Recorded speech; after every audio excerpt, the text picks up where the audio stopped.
Une information qui ne manquera pas de faire réagir les professeurs. On a appris hier que Jean-Michel Blanquer avait dévoilé le protocole sanitaire de la rentrée de janvier depuis Ibiza. Le ministre de l'Éducation qui s'y trouvait pour des vacances dans le cadre privé. Ça n'a rien d'extraordinaire. Voilà ce que dit le ministère de l'Éducation qui précise que oui, il était bien en vacances, mais à 2 heures d'avion maximum de Paris, comme c'est la règle. Il n'a pas commis de faute. Voilà ce que dit l'exécutif. Enfin, tout cela intervient dans un contexte explosif dans l'éducation nationale. L'intersyndicale qui appelle à une nouvelle mobilisation ce jeudi, puis une grève nationale le jeudi suivant, toujours pour dénoncer le manque de moyens pour faire face à l'épidémie en classe. Les annonces de la semaine dernière n'ont pas satisfait les grévistes. C'est le reportage de la rédaction. Il est signé ce matin, Martin Cadoret.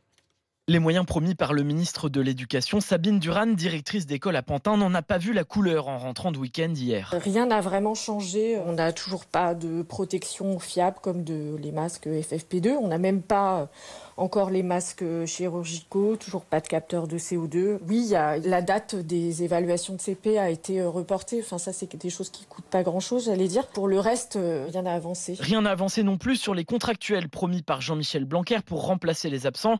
Et pourtant, hier encore, dans l'école de Sabine Duran, il y en avait une, vendredi, il y en avait une autre.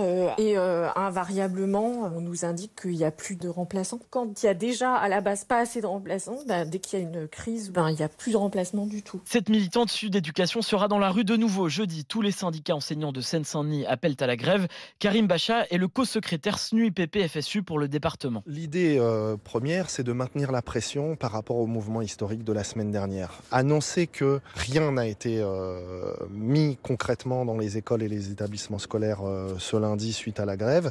Et nous, ce qu'on réclame effectivement, c'est un plan d'investissement, un plan d'urgence pour l'école parce que en réalité, le Covid met un effet de loupe sur le sous-investissement chronique que connaît l'école publique. Et certains enseignants devraient être en grève le jeudi suivant, 27 janvier, avec d'autres professions pour demander des hausses de salaire. Les parents, eux, subissent. C'est de plus en compliqué, quoi. Parce que là, on va se trouver tous les jeudis, les enfants à la maison, quoi. On va faire comment ? Et dans la rue jeudi, avec les enseignants, défileront également les accompagnants d'élèves en situation de handicap, les assistantes sociales et les infirmières scolaires.